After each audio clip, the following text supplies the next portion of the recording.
بسم الله الرحمن الرحیم و به نستعین. سوال پرسیدن حکم نوشیدن آبجو چیست؟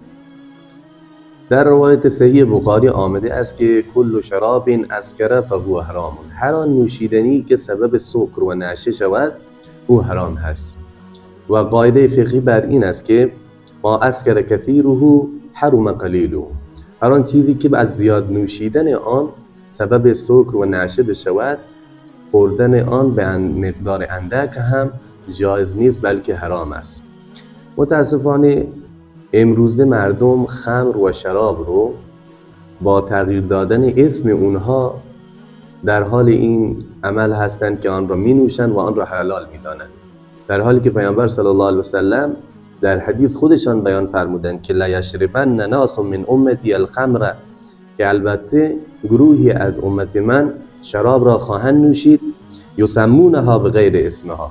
و اسم اون رو تغییر میدن. همون خمری بود که پیامبر صلی الله علیه و سلم در دورانش الله عزوجل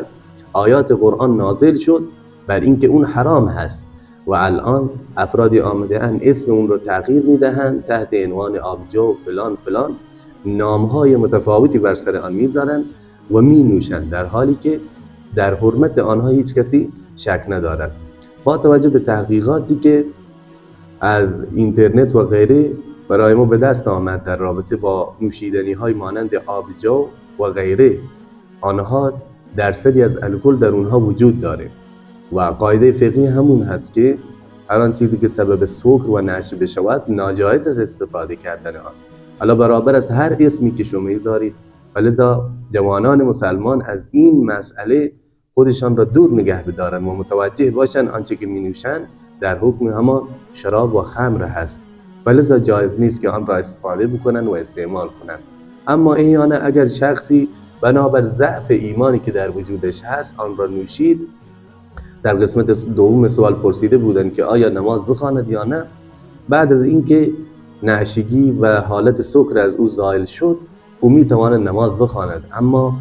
خدا نجات بدهد آن بنده مسلمانی را که بر این حالت از این دنیا برود در حالی که شراب و نافرمانی الله را استفاده کرده.